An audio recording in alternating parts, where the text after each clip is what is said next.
دوسری بات یہ ہے کہ صحابہ کرام رضوان اللہ علیہ مجمعین کی زندگی میں کوئی بھی ایک مثال نہیں ملتی ہے کہ انہوں نے قرآن شریف پڑھ کر کبھی کسی کو بخشا ہو.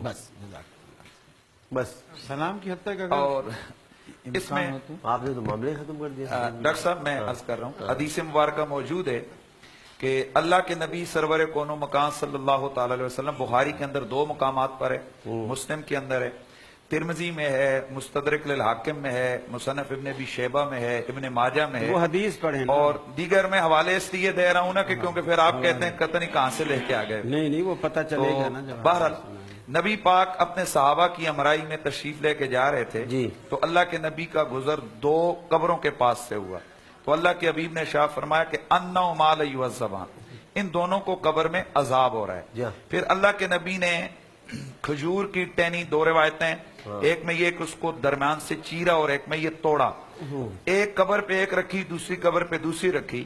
صحابہ کرام نے عرض کی لما صنعت ھذا یا رسول اللہ، حضور آپ نے یہ کیوں کیا ہے، اس کا مقصد کیا ہے؟ تو اللہ کے نبی نے فرمایا کہ یہ جو ٹہنی ہیں جب تک یہ ہری رہیں گی، یہ اللہ کی تسبیح پڑھتی رہیں گی تو اس کا ثواب اس قبر والے کو ملے گا. اللہ پاک ان کی اس کلام کی وجہ سے ان کے عذاب کو ختم کر دے گا. تو جب یہ حدیث ہمارے پاس موجود ہے تو یہاں سے ہم نے مسئلے کا استنباط کیا ہے کہ جب ٹہنیاں اللہ کی تسبیح پڑھیں اور ٹہنیاں اللہ کی تسبیح اس نیت سے بھی نہیں پڑھ رہی ہیں کہ ہم اس میت کو، اس مردے کو ہم پہنچا رہے ہیں ثواب، وہ صرف اپنے ٹہنیاں پڑھ رہی ہیں تو اس کی برکت سے اس قبر والے کے عذاب کو اللہ ختم کرتا ہے، اس کو ثواب پہنچ رہا ہے.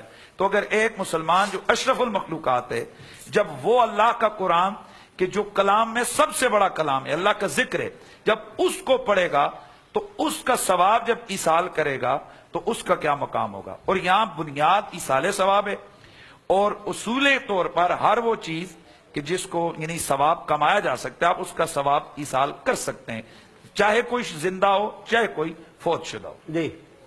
یہ جو روایت پڑھی گئی ہے ڈاکٹر صاحب، اس کا کافی حصہ درست ہے اور کچھ حصہ اضافی ہے جو حدیث میں نہیں. یہاں تک تو درست ہے کہ آپ نے فرمایا ان 2 قبر والوں کو عذاب ہو رہا ہے، اور یہ بھی فرمایا، یعنی اللہ کے رسول کو یہ بھی بتلایا گیا اور آپ نے یہ بھی فرمایا کہ کن 2 وجوہ کی بنیاد پر ان کو عذاب ہو رہا ہے. وہ بھی فرمایا کہ ایک غیبت بہت کرتا تھا، ایک پیشاب کے چھینٹوں سے نہیں بچتا تھا.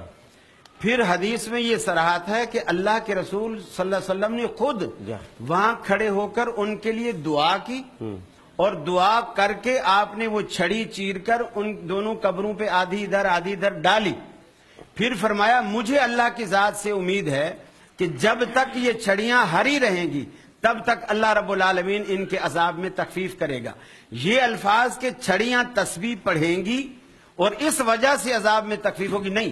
اللہ کے رسول نے جو ان کے لیے دعائیں فرمائیں ان دونوں قبر والوں کے لیے، وہ آپ کی دعاؤں کا اثر تھا کہ اللہ تبارک و تعالیٰ ان دونوں قبر والوں کے عذاب میں تخفیف کرے گا. تو اگر دعاؤں کا اثر تھا تو پھر انہوں نے یہ کیوں فرمایا کہ جب تک یہ سب رہیں گی؟ اس لیے کہ آپ نے ایک نشانی بتا دی کہ یعنی میری دعا اس وقت تک ان کو فائدہ دیتی رہے گی جب تک یہ ہری رہیں گی. یہ کیا بات ہے؟ جی آپ نے نشانی بتا دی، اس میں کیا حرج ہے؟ اللہ کے رسول نے خود، یہ بھی حدیث میں نہیں ہے؟ حدیث میں ہے کہ یہ میری دعا، اسی حدیث میں جو انہوں نے پڑھی، یہ حدیث میں کہ میری دعا اس وقت تک فائدہ دے گی جب تک سب رہیں گی. نہیں، پھر آپ نے بھی اضافہ کیا. اضافہ آپ نے بھی کیا. سنیں جب تک یہ 2 چھڑیاں ہری رہیں گی اللہ تعالیٰ ان کے عذاب میں تخفیف کرے گا. یہ کہا فرمایا نا؟ جی یہی فرمایا. اب اس کا مطلب اور آپ کیا نکال جو انہوں نے نکالا؟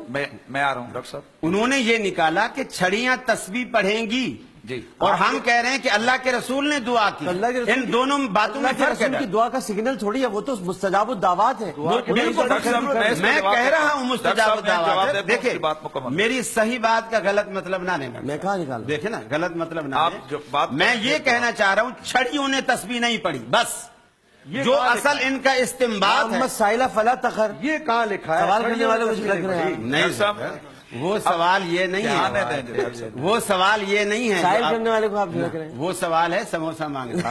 اس پہ ذرا یہ سوال بات سنیں. ڈاکٹر صاحب پہلی بات یہ ہے کہ جو میرا سوال صرف اتنا تھا کہ نبی کریم صلی اللہ علیہ وسلم کی حیات مبارکہ میں، صحابہ کرام کی حیات مبارکہ میں ایک مثال بھی ایسی نہیں ملتی کہ لوگوں نے قرآن پڑھ کر کسی کو بخشا ہو. بس صحابہ کو کیا قرآن پڑھ کے بخشیں گے؟ یہ صحابہ کو نہیں، لوگ آخر اس زمانے میں فوت ہوئے نا، نہیں ہوں گے وہ ٹھیک ہے، کیوں؟ صحابہ کو کیا قرآن پڑھ کے بخشیں گے؟ تو ہمارے لیے نمونہ تو وہی لوگ ہیں صحابہ نا، تو صحابہ ہیں، پہلا زمانہ جس کو اللہ کے رسول نے فرمایا سب سے بہترین زمانہ صحابہ میرا تو صحابہ زمانہ۔ ہیں، وہ تو ہر وقت قرآن پڑھتے رہتے ہیں۔ اچھا تو ڈاکٹر پھر صاحب آپ دلیل کہاں سے پکڑیں گے؟ وہ بدے گئے کہیں سنتے چلے۔ پھر اگر یہ پہلی بات یہ ہے، لیکن آپ نے مجھے چھڑکا ہے، نہیں فام مسائل ایک منٹ اگر یہی فام مسائل دیکھیے اگر یہی بات ہے کہ صحابہ تو صحابہ ہیں، ان کو بخشنے کی ضرورت ہی نہیں ہے، ٹھیک ہے، تو پیر عبد القادر جیلانی رحمۃ اللہ علیہ کے بارے میں آپ کیا سمجھتے ہیں؟ نوز باللہ وہ گناہ گار ہیں، نہیں ہم تو نہیں تو سمجھتے، پھر ہر مہینے 11ویں کیوں بخشوا رہے ہیں ان کو؟ بریانی کھانے کے لیے۔ ہاں یہ ہوئی نا بات، جزاک اللہ، اب مجھے کوئی اختلاف نہیں جی ان کے وسیلے سے ملتے ہیں۔ بس اب کچھ بھی کہتے شاندار رہے، بریانی۔ میرا مسئلہ حل ہے، اب کچھ بھی کہتے رہے۔